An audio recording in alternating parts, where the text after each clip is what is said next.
Good morning, everybody. My name is Nene, and I need y'all help. I need y'all to help me find my daughter. I know she's not 18 until September, but I figure if I get the video out now, by the time she hit 18, she will know that somebody is out there looking for her. Somebody with the same skin color as her actually love her and then just let her go, give her away, don't love her. Every year for her birthday, I talk about her, I post her, do all of that. So I need everybody who is watching this video, I need for y'all to share it. And this video is going to be labeled Finding Anaya because I need y'all to help me find my daughter. I'm not asking for nothing else. I don't want nothing else. What I want my daughter. That's what I want. I want y'all to help me find my daughter. So my story go like this, and I'm going to sum it up because we only got 10 minutes. When I was 13, my mom moved us from Michigan to Arkansas. I ended up meeting this older man at my young age. I was 13. I was having sex when I wasn't supposed to be having sex while I was supposed to be in school learning. I was having sex with a man that was way too much older than me. Somebody I had just met, somebody that stayed in the South. My mama ended up finding out that I was talking to this grown man. She ended up getting me put in juvenile until it was time for us to return back home. But this was almost a year into us staying in Arkansas. So the last 3 months of us staying in Arkansas, I was placed in a juvenile facility in order for me to not keep communicating with this grown older man. And no, he did not rape me. No, he did not take nothing from me. I was just a fast-ass little girl who was doing things that I was not supposed to do. I was always fast. I was always hot in the ass, as y'all may know it. So when we came back to Michigan, which was March 8th, 2006, I knew I was pregnant. I ended up telling my sister while we was south that, my period was kind of weird and I believe I'm pregnant. I didn't think my mama understood what I was saying because she always put me on a pedestal like I was this good girl. I'm not fucking, I'm not doing none of this. And rest in peace, my mama's soul, because she did. So my mama finally discovered that I was, kind of pregnant. She had one of my big cousins. Her name is Shantae. I'm using real names on here because when it's time for my daughter to find me, I need her to find other people too, just in case she can't get to me. So she had my cousin Shantae take me to the health department, which was only up the street from us. Confirmed I was pregnant. I was almost 4 months pregnant. Wasn't even sure. I still did my whole 8th grade year and did like a month of my 9th grade year. Bam. So as y'all know, it take 9 months for your belly to get big. So by the time I went to my 9th grade year, I was like 8 months. So they ended up telling me to step out of school. I ended up stepping out of school, had my baby. I stayed home for like 3 weeks because I was so bored. My friends was at school and, I was like one of the first ones out the group to get pregnant out of my friends. So I went back to school in October because her birthday is September the 23rd, 2006. And she weighed at 5 pounds, 15 ounces. I could never forget that. I could never forget that. I even passed out after I pushed this baby out of my 14-year-old coochie. You know what I'm saying? Like I literally, when it was time for me to take a shower, y'all, I got up, looked in the mirror, and next thing you know, I passed out. My young body could not take that. I don't know what I was thinking back in the day, but it could not. So after I had my baby, and this is the baby that I had. Her name is Anaya Nashay Brown. Her birthday is September the 23rd, 2006. This is the picture she took at the hospital. She was only a day or two old. It's a lot of people have this picture because I gave it out to a lot of people in my class. So this is the little girl I had. So October the 26th, my mama ended up dying basically a month after I had my baby. My mama was my world. She was my support. She was everything to me. You know what I'm saying? It's like if she would have been living like this right here, this would have never happened, y'all. This would have never happened. I probably would still be raising my daughter right now because of the person that my mama is. My mama would have never let this go on. So, okay, I'm getting emotional too early. and we have to fast forward a little bit because, like I said, we only have 10 minutes. So, y'all, my mama died October the 26th, 2006, just a month after my daughter, was born. I was still 14 at the time. I was still a kid at the time. You know what I'm saying? So our house had got raided because when my mama left, the people, like the people that was staying with us, my family, my uncle, my aunt, my grandma, they were selling drugs out of our house. So our house had ended up getting raided.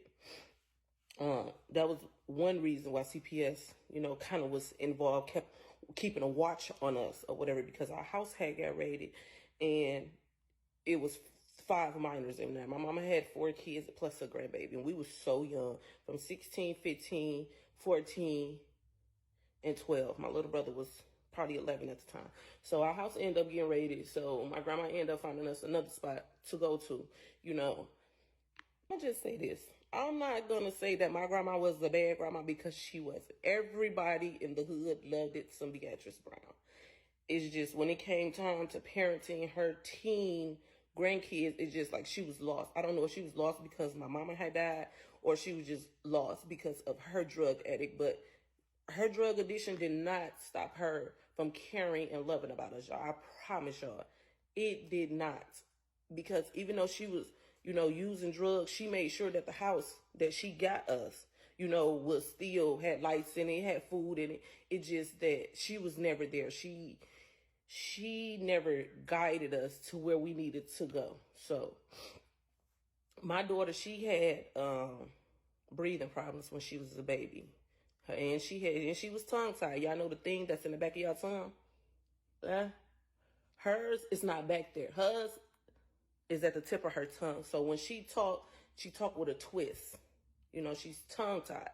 So that on top of, her little breathing problems and stuff, it kept causing me to go to the emergency room. See, I'm skipping some of the stuff because I'm just skipping some of the stuff. It caused me to go to the emergency room when I was 15 and she was close to 1. We ended up going to the emergency room, y'all. And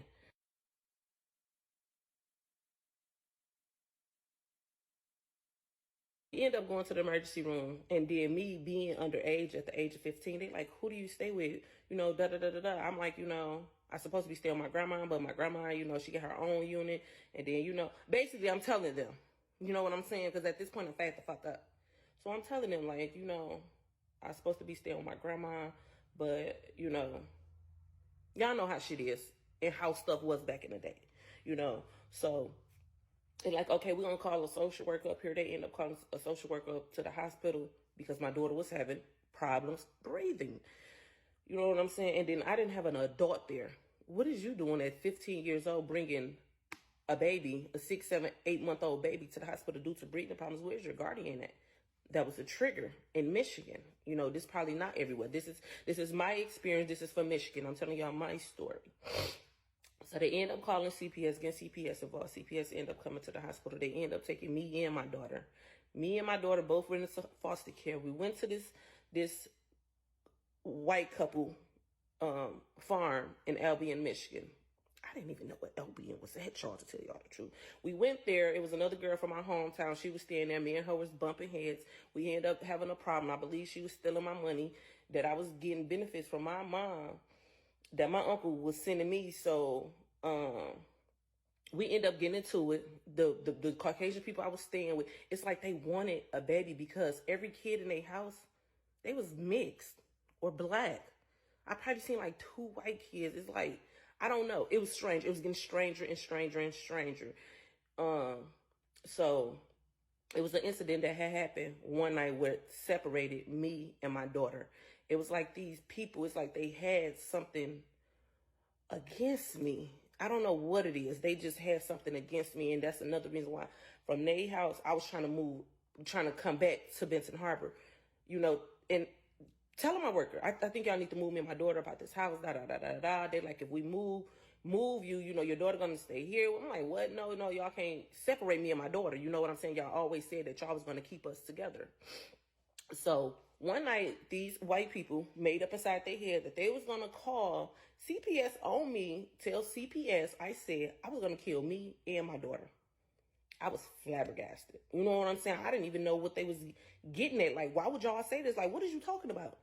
So I end up leaving their house, end up getting my baby, and end up leaving. I didn't, like I said, I didn't know where LBN was at. And I don't know why I was walking from a farm that the next gas station is about 20 miles up the road. But I just wanted to get me and my baby up out of there because it's some personal stuff that I believe happened. And I believe the husband had touched my daughter. And I had ended up telling CPS that when I changed my baby pamper, there was some white stuff down there. She's a baby. Ain't no way in the hell that when I'm wiping her that there is white stuff coming out her private part. So that kind of triggered me. I was scared. So that's another reason why I got my baby and I left. You know what I'm saying? I didn't have no family support or none of that. So by the time the police end up finding me and catch me, I'm probably about a mile up the road, y'all. Literally. They like, put your hands behind your back, and I'm put my hands behind my back. My baby is on my hip. No matter of fact, she's in my arm. She's sleeping. You know what I'm saying?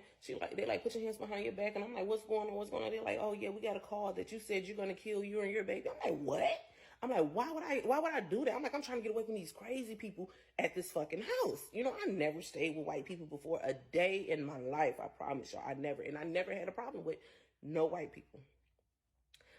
So I don't know what is up with that family. I don't know how that family is doing right now, but it was just so weird. You know what I'm saying? So they end up taking my baby, taking her back to that house until they found her another foster care that was closer or wherever. Because after we separated right there, my life has been going downhill, and I has been trying to find my baby. I fought for 1.5 years in the courts to get my baby.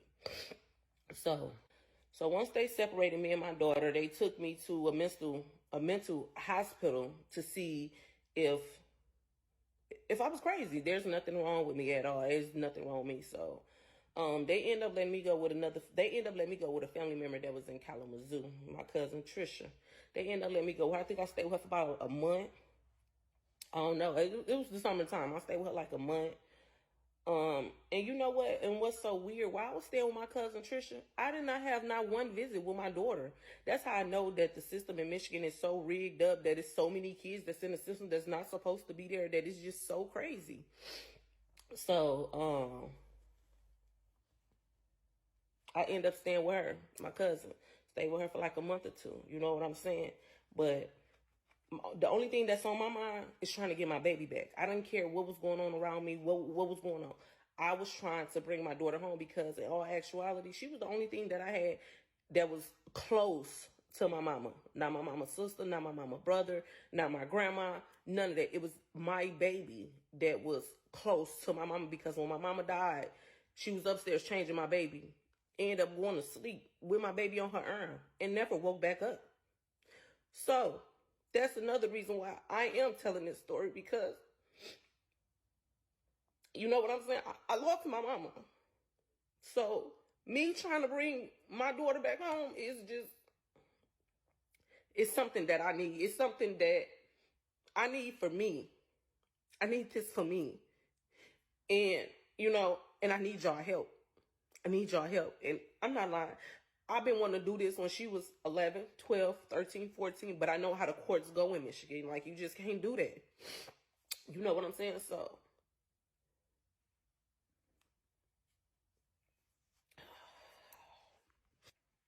So y'all. So once I leave my cousin Trisha's house, I was placed into foster care. I was placed with this lady named Jessie. Her name Jessie Williams. She was so nice. She told me I was her first foster child in so long. You know what I'm saying? I was her first girl, because when I got there, it was a younger little boy there. He was around about 11, 12 or whatever. He ended up going back home to his family. So I ended up staying with my foster mama from 16, 17, and 18. I stayed with her for 3 years. But while I was staying with my foster parent, getting the love and the support that I needed, I low key was missing so much. I was like missing the love from my mama. I was missing the love from my baby, because like I said, I was so young. I was doing stuff I wasn't supposed to do, y'all. And it's so hard to tell this story because she's becoming 18, and I don't want my daughter to feel like, my mom, she didn't want me. She didn't want me, because I know how these type of stories go. You know what I'm saying? I even watched it with my own auntie. When her kids came back, they did nothing but disrespect her. Nothing, spit on her, hit on her, fight on her. I don't want that for my daughter because I'm not my auntie. I'm not my auntie. Things are different now. We might go blow to blow if, you know, something might happen. You know what I'm saying? So I know how these things is. Your kids get into the system. They feed them all type of negative stuff like, oh, your mom was abusing you. Your mom was doing that. No, that was never the case. I was a young girl trying my hardest to raise a baby with no help, y'all. I was going to court. I went to court for almost 2 years trying, like it was like a year or so. I went to court for so long, y'all, trying to get my baby back. Like, I had nobody in the courtrooms with me. Like I said, by this time, I'm 15 going on 16. You know what I'm saying? I had nobody in the courtrooms with me. No family member that said, that walked up or even voiced their opinion for me, like, well, I'm her aunt, you know, I'm gonna get the baby for her while she's still, you know, doing her parenting classes. You know, anybody in my family could have had custody of my baby. You know what I'm saying? So the names that I did get CPS to try to get them to get my baby too, you know what I'm saying? Just because even if your baby is took from you, when your baby is with somebody in your family that you know that is right, you know, it's good. You know what I'm saying? I probably even would assign my rights over to a family member just so my baby can still be with me. So, kids, y'all, now I was fighting so hard to get my baby back that the judge even seen that I had no family support. I was still young, and by the age of 17, I was on my second baby. I had my son the same month in June that my rights had got terminated for my daughter. So he was born June 28th. By June 15th, my rights was terminated. So he ended up getting taken from the hospital. But since I had went through this roller coaster with the girl already, we had ended up getting him back within 90 days for some odd reason. You know what I'm saying? It was just so shocker to me because the people that she was with had wanted to adopt him because, you know, in Michigan, the goal is not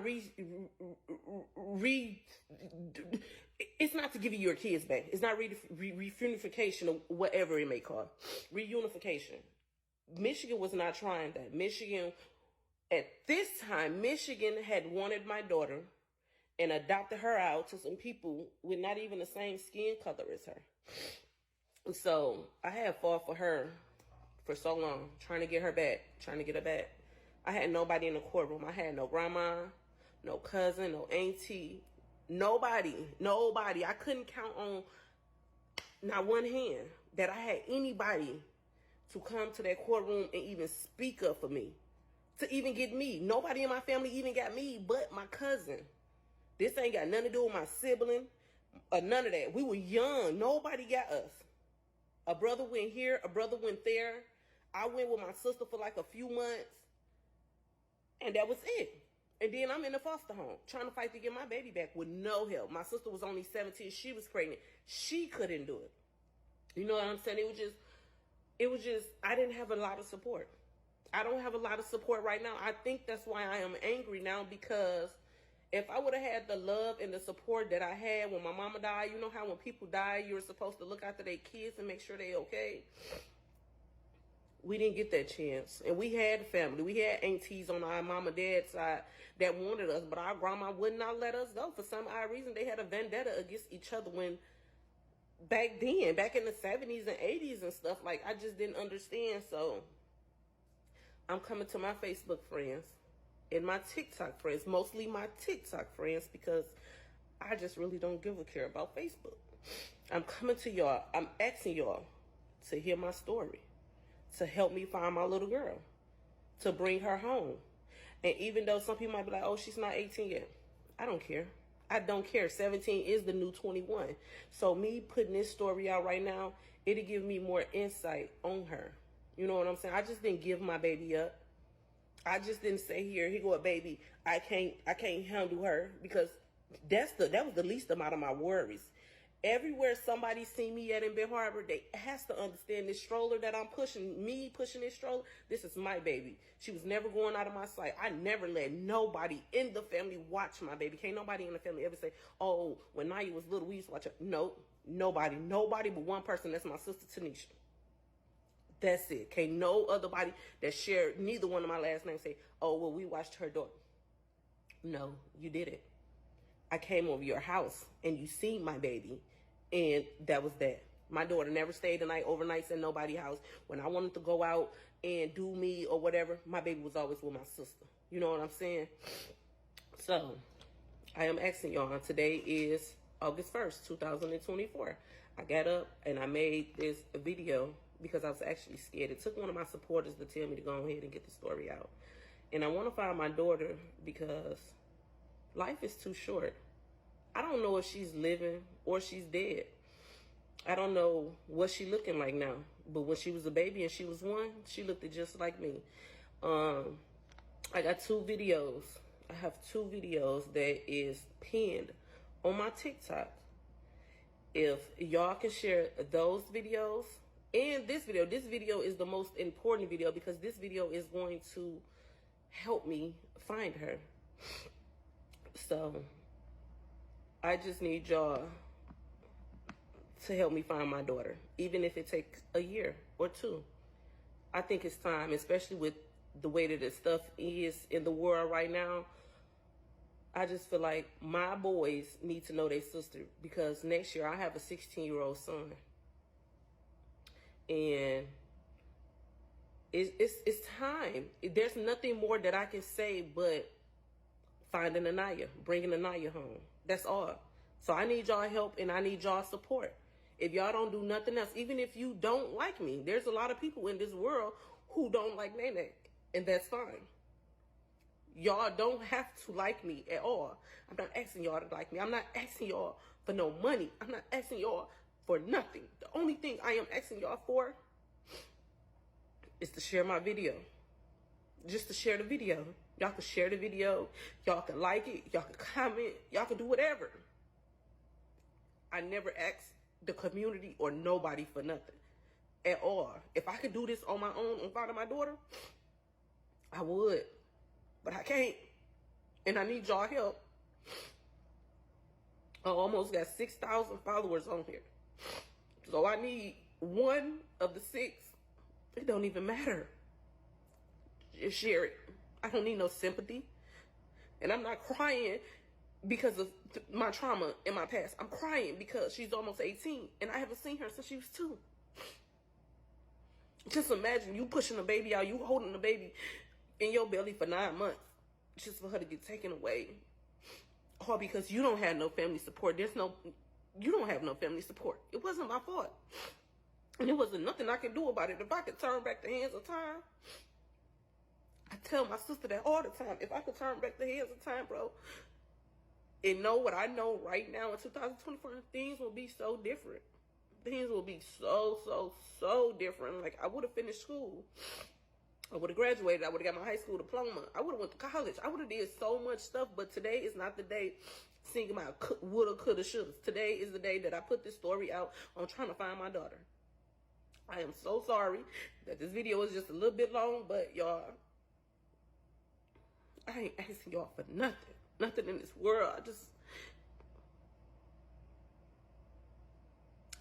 And I feel like so much stuff been happening in my life that it's like I got my heart guarded. My mom died when we was young. My brother died. My grandma died. The state took my baby, and it was like I was dying in the inside. And I'm not just angry because I'm an angry person. I'm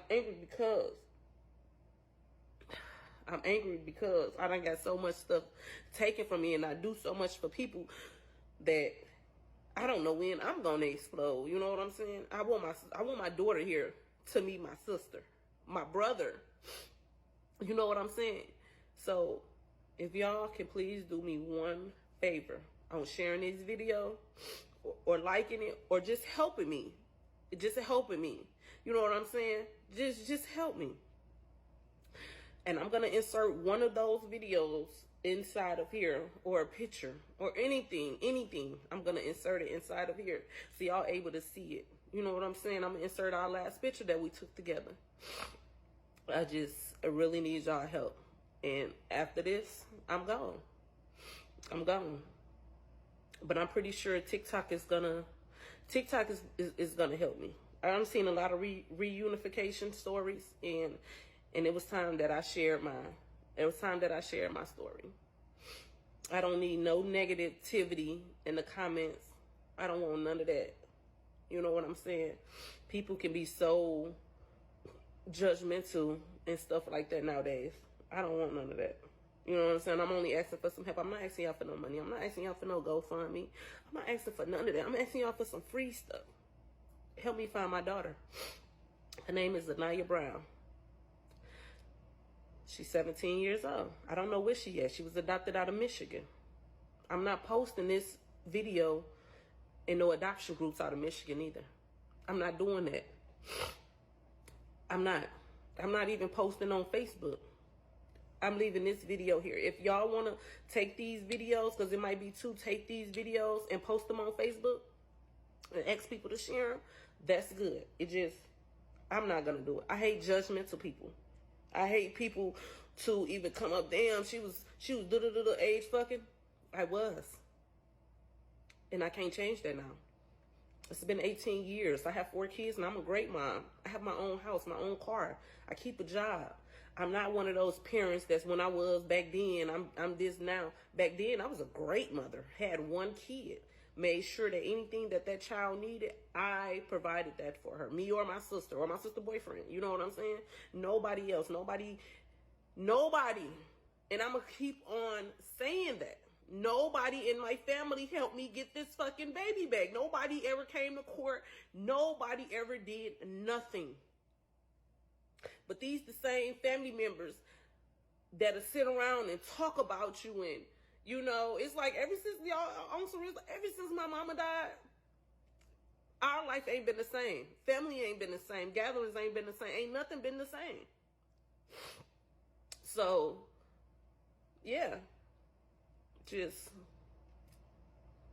I don't know. I just need y'all help this morning because I have to go to work soon, and I just wanted to put this video out before I go to work because I was scared to put it out. One of my supporters said put it out, so I'm going to put it out. And I'm going to end this with my name is Nene. My name is Nene Brown. I'm from Benton Harbor, Michigan. And I need y'all to help me share my story. If nothing else, just help me share my story and help me find my baby.